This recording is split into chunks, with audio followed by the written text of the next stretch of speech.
Hi everybody, my name is Michelle. I am currently fighting metastatic triple negative breast cancer, and I've been eating a carnivore diet for over a year, and I've been continuing to do that. Talk about some exceptions I've made toward the end of this video and what we're doing right now. I am fighting with conventional chemotherapy, which will be followed by surgery and radiation, and also homeopathy, acupuncture, and I have a functional medicine doctor that I also have met with. So kind of fighting it from all angles. And a couple weeks ago, or 2 updates ago, week number 15, I talked about my first adriamycin red devil chemo treatment.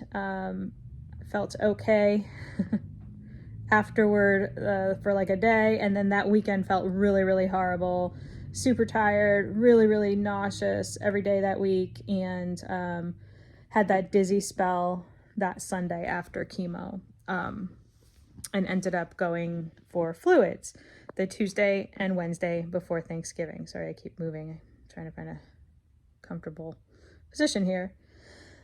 And then that following Monday after Thanksgiving, I went in for some blood work, and they checked my cortisol level, and it was really low.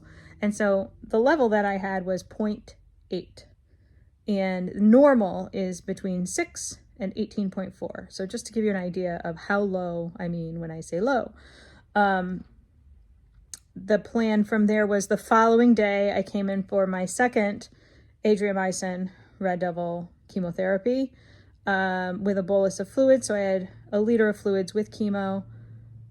Came in that Friday after that Tuesday for additional fluids, and I was still feeling really awful. I really wasn't able to eat or drink, and I pretty much slept 18 to 20 hours every single day.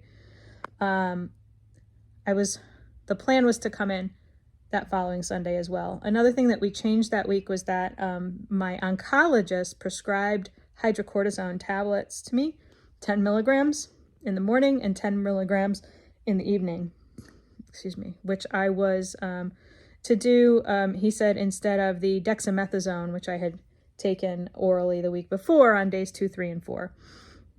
And that was just to get me through to the next week when I had the appointment with the endocrinologist to see what's what with my adrenal glands. Unfortunately, all that was derailed on Sunday again, the Sunday after the Tuesday chemotherapy. I became very dizzy, got a tingly sensation all over my body.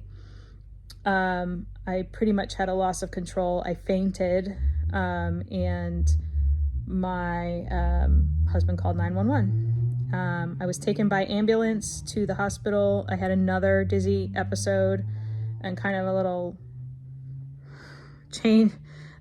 out of phase feeling in the ambulance on the way to the hospital.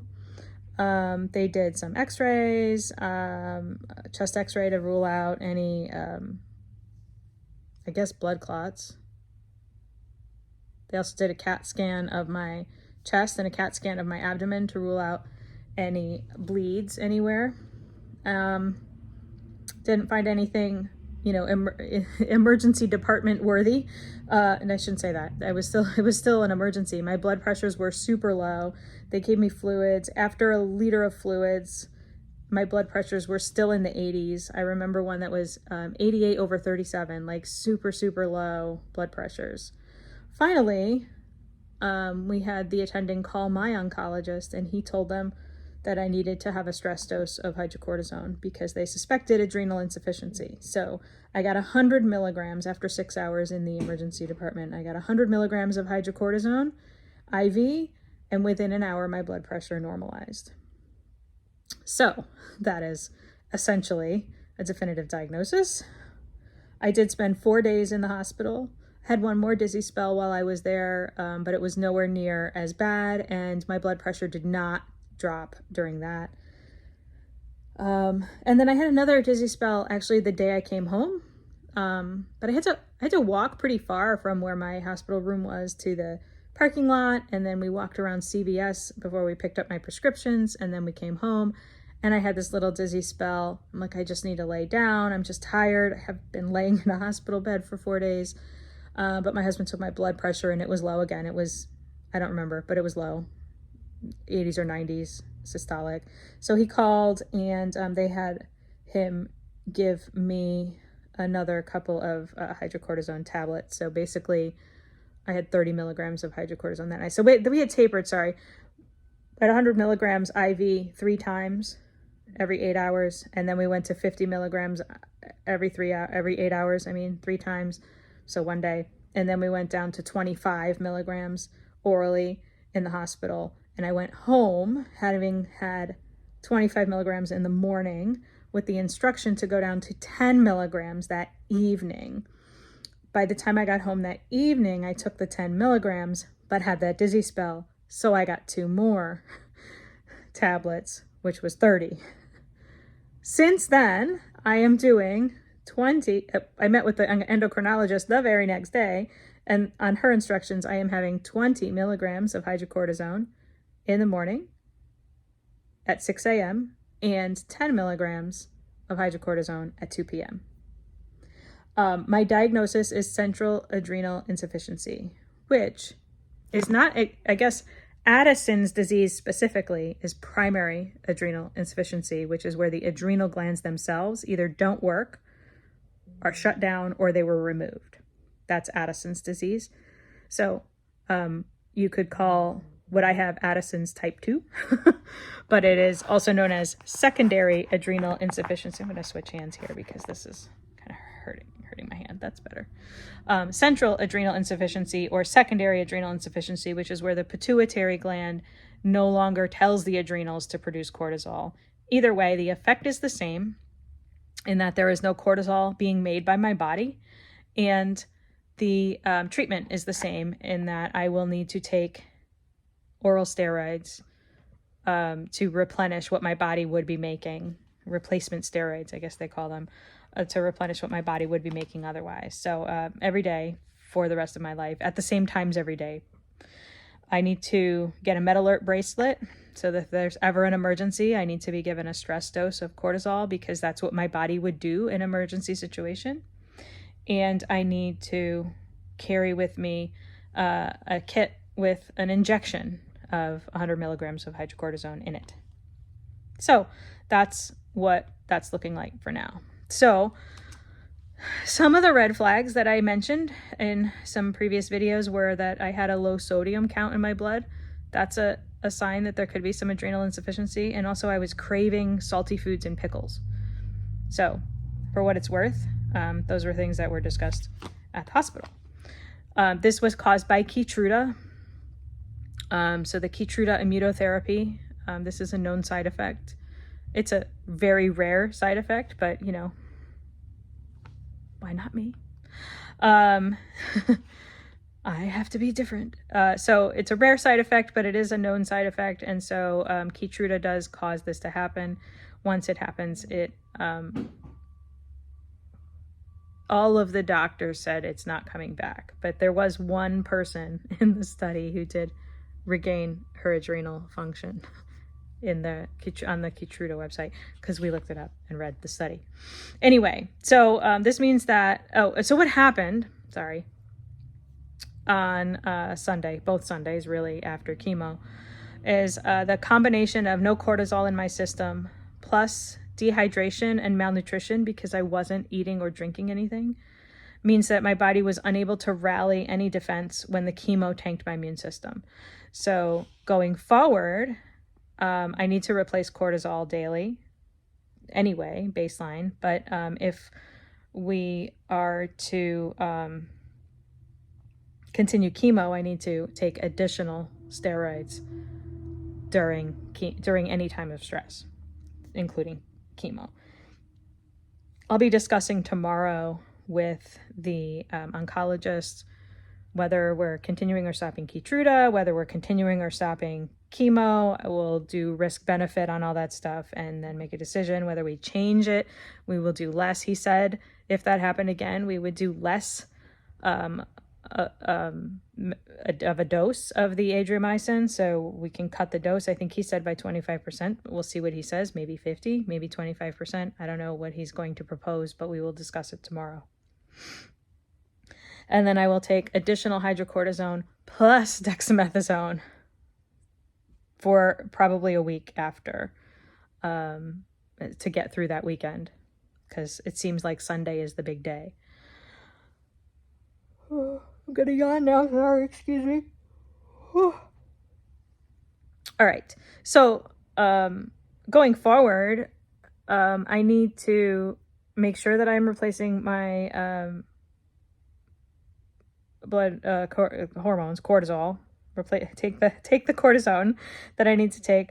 I need to take it with food, which is super challenging, especially at like 6 a.m. when I'm definitely not hungry. Fasting would be an additional stress, so I am not really able to fast at this time, at least not during chemo.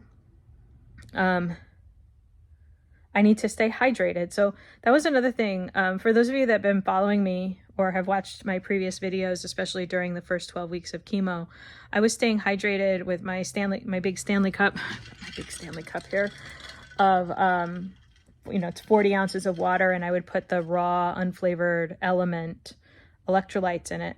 And I loved it because it's just like salty water, which I love. But that raw unflavored version with the adriamycin makes everything taste horrible. Everything tastes kind of like metal and maybe a little smoky. I don't know. It's really gross. It tastes like licking an ashtray. This doesn't though. I have raspberry today. So I wasn't drinking it because I'd take a few sips and I'd be like, it doesn't taste good. It's not sitting well, whatever. And I wouldn't drink it. So what I have been doing since the hospital, I had some in the hospital, is I've been drinking these Element flavored packets. There's a watermelon salt, orange salt, raspberry salt, citrus salt. I love them. They're great. They don't have that metallic taste. And I'm drinking 2 of those a day now in my 40 ounces of water. So I'm getting in like 2 liters of water every day. And hopefully I can maintain that because it doesn't taste horrible. So I really think that Element is saving my life. I don't get anything from them for saying that. I don't have any like code with them or anything. There is a link in the description that I put in all my descriptions that has a link. If you buy something from them, then I can get points to get free packets. If you want to try it. They're also on my Amazon wish list. So if anybody wants to help me out and send me some, I will use it because I'm drinking 2 of these a day. And this little sample pack only has 12 in it. So staying hydrated, Element is saving my life with that. And then I don't like the other electrolyte powders or drinks that I've tried because they all have other additives in them. Enterate is okay, but it doesn't taste that good to me. So again, it's really super sweet. The Element is not. It has a sweetness to it, but it's also salty, so it doesn't taste quite so sweet. Whereas the Enterate, I have to really just water it down, and I can choke it down a little bit, but I wasn't doing really good with that. I have that, and I do use it, but I like the Element better. So they're saving my life. The next thing is I need to eat. And so what that means for my carnivore diet, a couple things.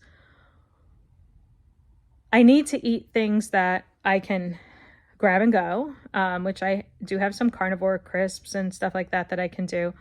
But the other thing, and I had one of the oncologists mention this to me, and it's happened already with one thing, is that if I'm really dependent on eating a small amount, like if I have this limited diet, and I don't consider carnivore to be very limiting because I love all the foods, but if I'm only eating a handful of foods on the regular, and I try to eat those foods now, exclusively especially, but as I'm eating them now when everything tastes horrible, I can very easily develop an aversion, and then it will be much harder to stick to that forever.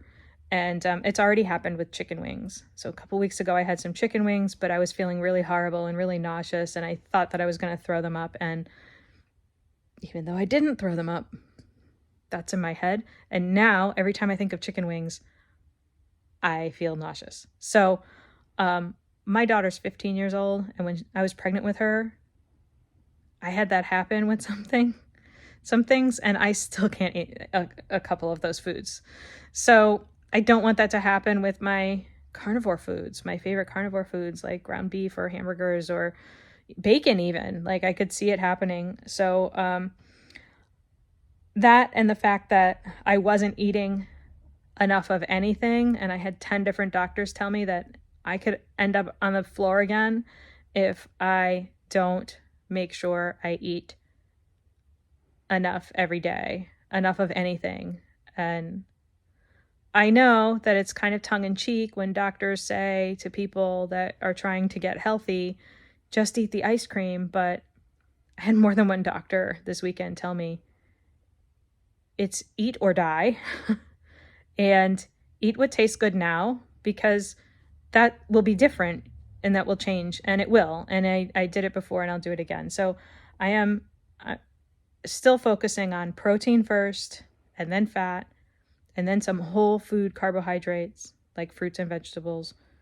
And then I also have picked up a few kind of healthy packaged foods that I can just take really easily with the medicines that I'm taking, as I'm getting used to what is my normal dosage of medicine, because I have to put something in my stomach with it. So that's where I'm at right now. So we're going to call it a break, a pause, or a very modified carnivore. I'm not carnivore right now. There's too many exceptions that I am making to be able to call my diet right now carnivore. But I have 3 more weeks of this.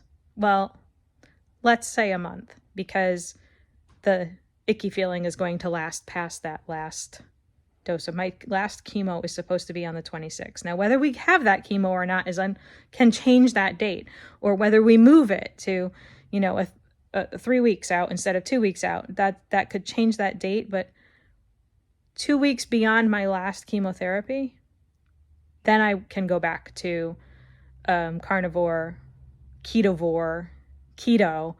For right now, though, I want to stay alive.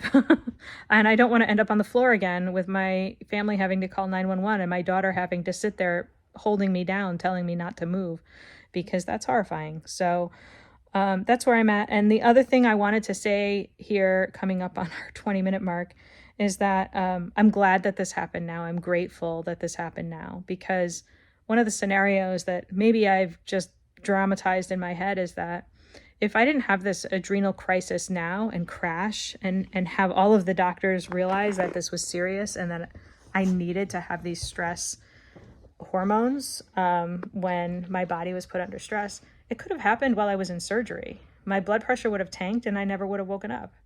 So I'm grateful that this happened now. I am pushing through. I'm not going to give up.